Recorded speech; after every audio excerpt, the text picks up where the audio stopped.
Okay, now good morning everyone. We are now on lesson 2. Okay, the types of hazard and geological hazards. So, learning outcomes. Distinguish and differentiate among and between different hydrometeorological hazards. Recognize signs of impending hydrometeorological hazard. Makabulol kayo siya. Apply appropriate measures or interventions before, during, and after hydrometeorological hazards. Interpret different hydrometeorological hazard maps and use available tools for monitoring hydrometeorological hazards. So, time frame, it depends upon how fast we go through these topics. So, introduction. Welcome to lesson 2 of the module 1. The lesson heightens your awareness of on the types of hazards and geological hazards. So these are the activity. So anyway, let's proceed with our discussion. So definitions, basic ideas, and concepts of vulnerability by various agencies, laws, and etc.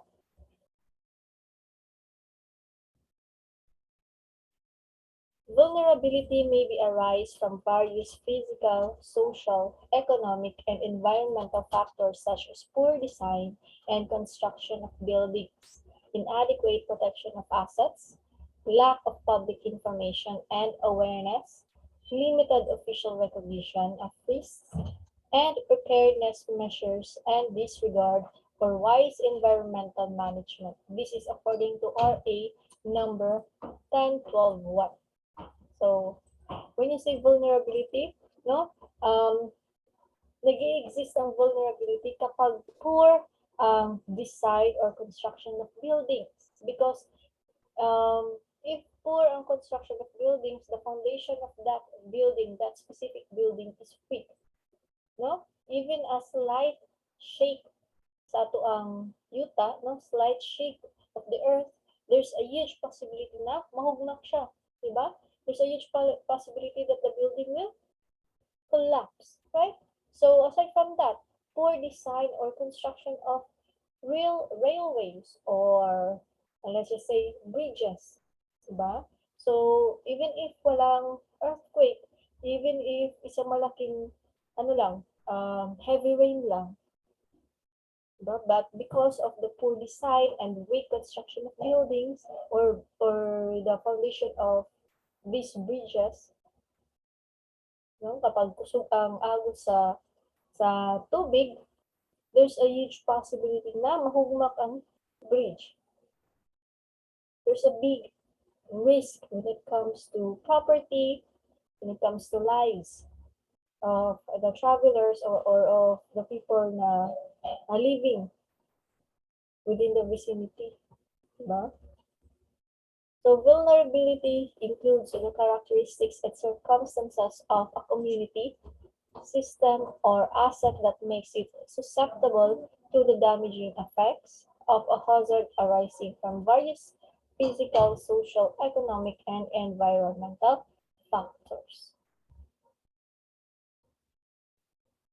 Human vulnerability is a condition or process resulting from physical, social, economic, and environmental factors, which determines the likelihood and scale of damage from the impact of a given hazard. This definition also encompasses response and coping, since vulnerability refers to the different variables that make people less able to absorb the impact and recover from a hazard event. So when you say human vulnerability, the vulnerability of human beings, but the condition of these people, of the humans, and how fast they can cope up with the situation, regardless of what kind of situation it is. No, it could be a disaster, a natural disaster, a man-made disaster, or human disaster. Diba? Ang daming klase-klase risk and hazards when it comes to human beings, no, sa ating mga tao.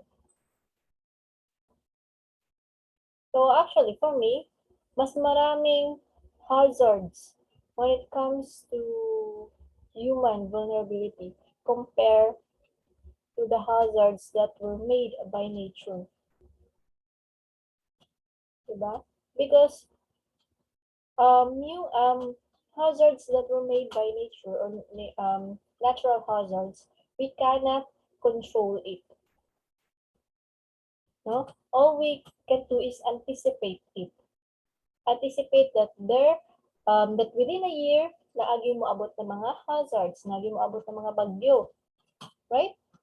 But we cannot anticipate the strength kung unsa ka kusog ang bagyo. Kung unsa kalawak, how wide the disaster can affect the community.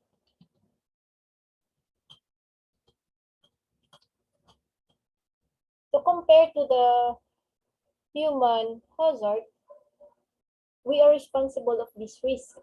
We are responsible of these disasters because we are the ones who created them, who made them. Diba? We are the ones who build these buildings.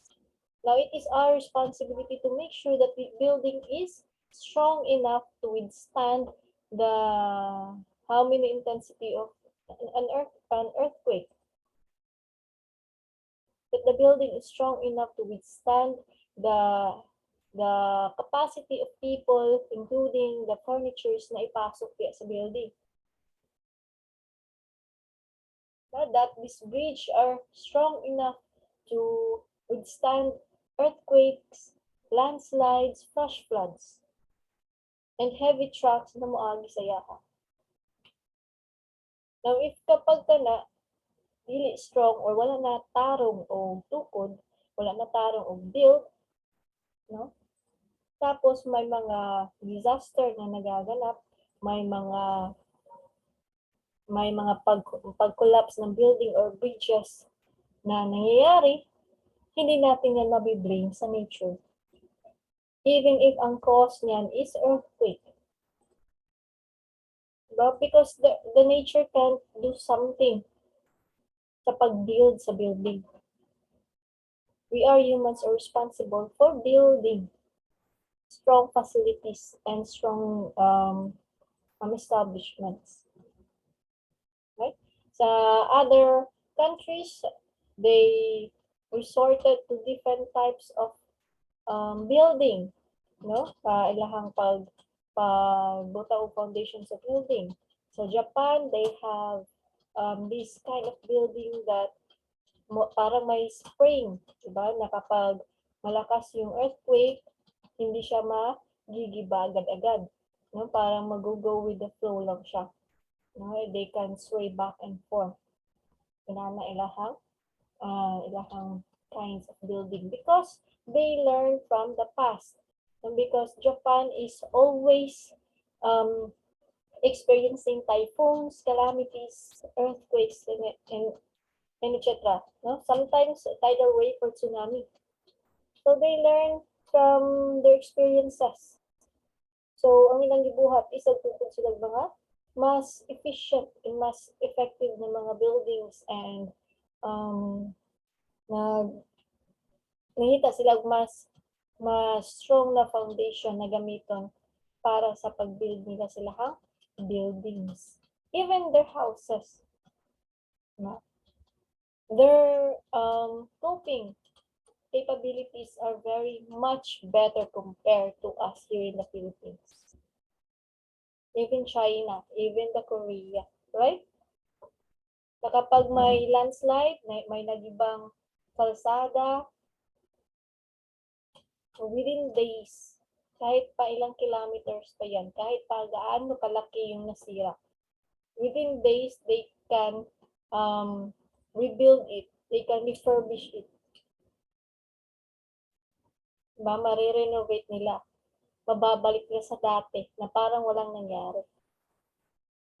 Here in the Philippines, wala pang ang bagyo, di ba? Wala pang landslide, wala pang ang earthquake, ginigima na yung kalsada. Diba, walay kahumanan ba, walay kahumanan. O magsiminto, bungkago na po, bahago. So human vulnerability is a condition or process resulting from physical, social, economic, and environmental factors which determines the likelihood and scale of damage from the impact of a given hazard. This definition also encompasses response and coping, since vulnerability refers to the different variables that make people less able to absorb the impact and recover from a hazard event. So that is what the human vulnerability, the condition or process resulting from any kind of factors that determines the likelihood and gaano siya kalaki yung damage na binigay ng hazard. So, gaano ba maapektuhan ang mga tao sa hazard nito? The characteristics of a person and a group in terms of their capacity to anticipate, cope with, resist, and recover from the impact of a natural hazard. So just like what I said earlier. Diba? Divine vulnerability, the anticipation of something that we cannot foresee, but we can anticipate it. We cannot foresee when and what time will it happen, will it arise. All we can do is to anticipate. You expect that something will happen, but you cannot sure, no, you are not sure kung kanus-an na siya moabot. Basta kay moabotin na. Mura lang kung lagi bagyo nga moabot ka ng tuiga. We are not sure kung unsa nga month, what day, ilang araw, gaano kalawak yung impact ng bagyo na ito. Ilang araw bang bagyo na magsistay dito sa Philippines? And gaano kalaki yung damage ng bagyo? Diba? We cannot foresee it. All we have to do is to anticipate it. Now, by this anticipation, no, we can prepare. So, sa anong mangyari?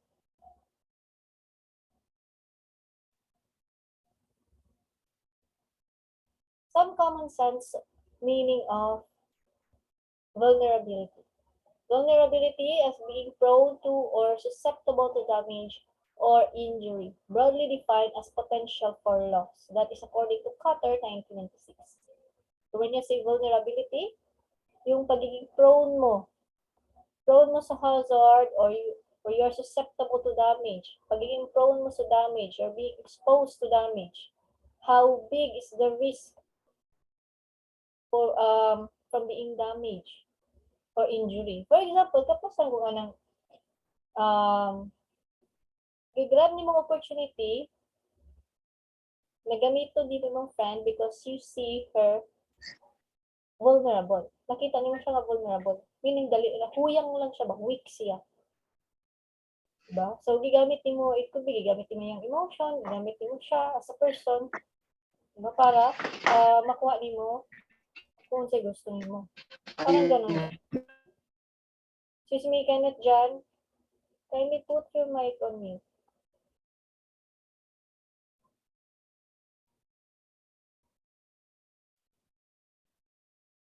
Now, vulnerability refers to people, typically connotes social characteristics as gender, age, health status, and disability, ethnicity, or race or nationality, caste or religion, and social economic status are the focus of attention. So this type of vulnerability refers to the people. Now, typically, the gender, no, ilang mga social characteristics. Sino ba ang mas vulnerable, male or female? Female, right? Female, ma'am. Yes, Yes, correct. ma'am. Because when it comes to the strength, human strength, we are indeed na makasabot din nga mas kusgan ang lalaki kumpara sa tuwa. But in other factors, pwede din na sabihin natin na mas kusgan or mas dako og strength, no? Or mas kusgan ang mga babae kaysa sa lalaki.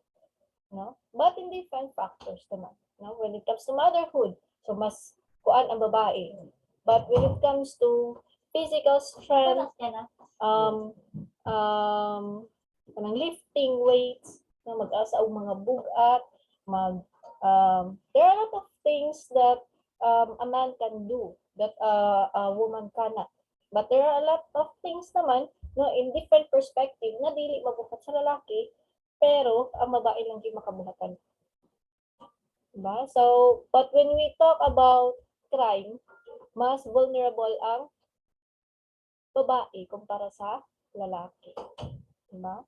When it comes to age, mas vulnerable ang mga children, especially the teenagers. Because ang mga teenagers, they are on the stage where they like to experiment things. Diba? If dili sila magaida ng tarong, they can lead to deviancy. Muna mabilong sila sa juvenile delinquency. They are being delinquent na. Right? Health status. Ngayon, pasok natin dito sa pandemic. Sino ba ang vulnerable? Most vulnerable sa pandemic? Yung mga bata, diba? Na ages below 12 years old because they are not allowed to take vaccinations. Diba? COVID vaccines. The senior citizens because weaken na ang ilahang health state. Okay? And of course, the disabled people. No? When it talks about the abilities, kulang ni sila daan, vulnerable ni sila. There are a lot of things that they cannot do that they usually do effortlessly. But because of their disability, it could be nga na-acquire nila through accident, through medication, through illness. Diba? Naging disabled sila. Therefore, they left to be vulnerable. Ethnicity or race. Kasagaran or karamihan sa mga nagiging vulnerable dito is yung mga lumad. Diba? Because, honest speaking, itong mga lumad, they are the ones who are deprived. They are most deprived when it comes to education. Because layo sila. Diba? Na sila sa mga bukid. So kapag mo lang yung sila diri sa syudad, if they come down from the mountains, tapos manhi sila sa mga cities, diba? Prone sila from bullying because there are a lot of things that they don't know. Diba? Basically, the law. Diba? Especially the kanang mga ordinances, city ordinances. Well, most specifically here in Davao City, we have a lot of city ordinances. Diba? Jaywalking, smoking in public places, liquor ban, curfew, diba? Ang dami. So, kapag ganyan, they are vulnerable from committing offenses out of vulnerability, out of ignorance. Caste or religion. But we have different religion here in the Philippines, no?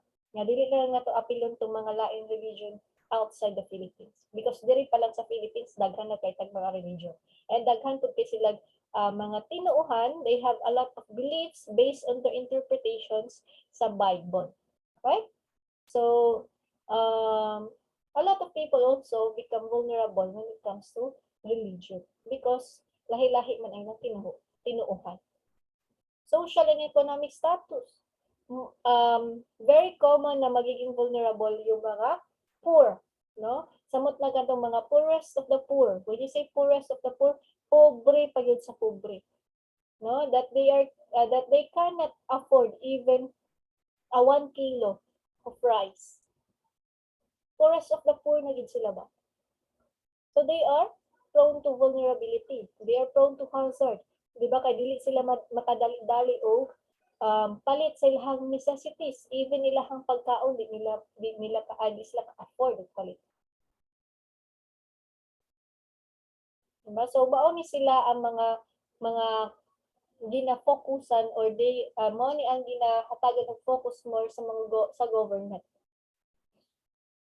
Now, even if we are not talking about crime, we are talking about disasters, natural disaster, no? Sila gihapon yung most vulnerable. No? Mapa-crime man or mapa-natural disaster. Vulnerability can refer to buildings as susceptible and unsafe.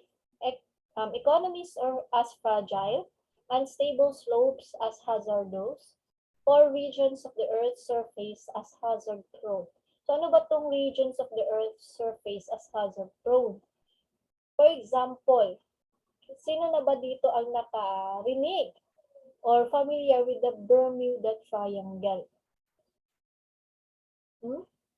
This Bermuda Triangle is located to the Bermuda Islands, somewhere, basta nasa Earth yan. No?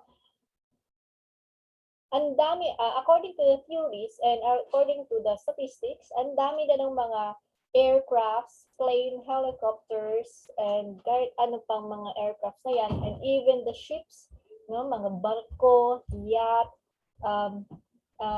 cruise na nawawala kapag napasok sila or kapag nakapasok sila sa Bermuda Triangle.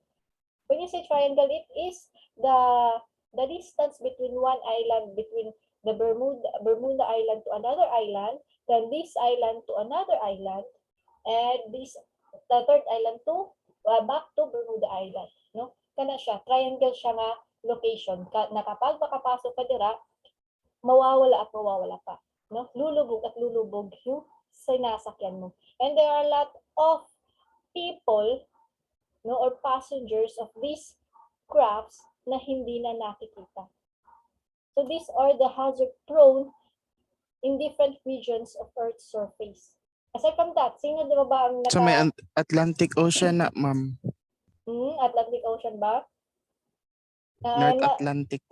Okay. So I'm not very much familiar kung asa gid siya nalocate. So ang ako alam na dungog ato is, ay ako alam na familiar is, ang Bermuda Triangle was derived or is derived from the name of the Bermuda Island, kay kasi ang pinaka doon na island dito, right? So aside from that is, sino pa ba ang familiar sa Pacific Ring of Fire? Ang Pacific Ring of Fire is nanaan siya doon sa nasod no, sa Philippines. Kung asa dapit ang Pacific Ocean, dito na siya ang Pacific Ring of Fire. Anong Ring of Fire man siya, ma'am? Nagakuan siya og Ring of Fire, literally? No. It is Dagan mag-volcano. Yes, it is just that daghan kay siyang volcano, and aside from that, most of the typhoons nabubuo doon banda. Diba? Aside from the existence of volcano underneath the ocean, no, beneath the ocean, no, naa sa ocean floors mismo, daghan kayong mga volcanoes ilalom sa dagat. Aside from that, doon din mismo nabubuo yung mga bagyo. No, most typhoons na pumapasok dito sa ating bansa or sa Japan or sa mga karatig bansa natin, sa Pacific nang gagaling. Because correct me if I'm wrong, Pacific Ocean is the biggest part of the ocean. Diba? Kasi, tama ba? Siya ang pinakamalaking part. Siya ang pinakamalaking ocean dito sa Earth's surface. Right? So aside from that, the mountains. No? Kanang mga tag-as na kay mga mountains. No? We all familiar with Mount Everest. Diba? So kapag ng mga aircrafts or even the jet planes, even the jets na moadto sa outer space, diba? They tend to mark where the exact location of the mountain. Kay daghan kaayo mga sangit sa mountain because na miscalculate nila. Diba? Aside from that, any other kind of mountain, basta tag-as. Diba? Ma-consider gyapon na siya as hazard prone when it comes to aircrafts. So daghan kaayo tao mga hazard prone sa different regions of Earth's surface. No? Even there is sa Philippines. Daghan kaayo. Some variations of vulnerability concepts. A simple working definition of vulnerability in relation to natural disasters, the characteristics of a person or group and their situation that influence their capacity to anticipate, cope with, resist, and recover from the impact of a natural hazard. So pabalik-balik lang tayo, diba? So when you say vulnerability, the ability of, or I mean the relation of natural disasters, no, to kung sino ang target niya. It could be a place, the human beings, the people, diba? Kung sino yung vulnerable, kung sino yung magiging target or magiging victim ng hazard, regardless of natural or man-made hazard yan. Aside from that, the characteristics of a person or group, diba? Or on how they anticipate the capacity of disaster, how they cope up with the disaster, how they resist of being vulnerable with the disaster, and paano sila nakaka-recover sa disaster or sa hazard. Vulnerability includes the elements of poverty, capacity of early warning, knowledge of emergency action or crisis management, the existence of appropriate evacuation plans or presence of shelters, or the appropriate designs of buildings, among other protective or mitigating practices. So when you say vulnerability, again, yung pagiging pobre, diba? Pagiging walang pera, poverty. Kapag tayo nabilong sa poverty, no? Kapag nabilong tayo sa category na poverty, there are a lot of things that we cannot enjoy, especially when it comes to education, because education is very expensive, no? Regardless of kung kanino ka scholar ba ka sa magpapa, scholar ba ka sa eskwelahan, scholar ba ka sa CHED, you cannot avoid the miscellaneous expenses, right? So, education is very expensive. So, kapag nabilong ka sa poverty, samot ta nga, maglisod taog,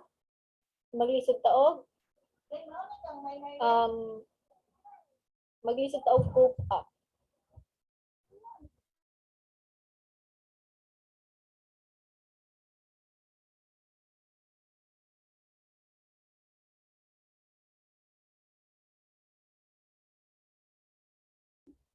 So vulnerability involves a combination of factors that determine the degree to which someone's life, livelihood, property, and other assets are put at risk by a discrete or identifiable event in a nature and in a society. So what is discrete?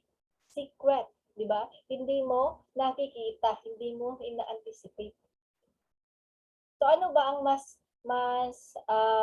maapektuhan sa mga tao? Yung discrete or yung identifiable event? Kasi kung sa identifiable event is you can prepare for something to happen. Ina-anticipate ko na yun. Kapag sa for example, sa balita, no? Sa Pag-asa, nag-announce sila na may malaking bagyo na papasok sa Philippine Area of Responsibility sa araw na ito. So that is an identifiable event. So that way, you can prepare for that typhoon. Ano bang kailangan i-prepare? Emergency kits. Diba? Mag-restock na kadaan sa imuhang food. For wala ka kabalok kung pila ka adlaw maglast ang bagyo sa Philippines. Kung maagian ba mo, diba? Compare sa discrete, for example, flash flood, diba kasagaran na ng flash flood is kanang hilom lang kaayo or landslide, hilom lang kaayo, dili mapansin sa mutna ginigabi, mahitabo. Diba? So, that is discrete. Dili mo malaman, no? You only know it when it is there already. Diba?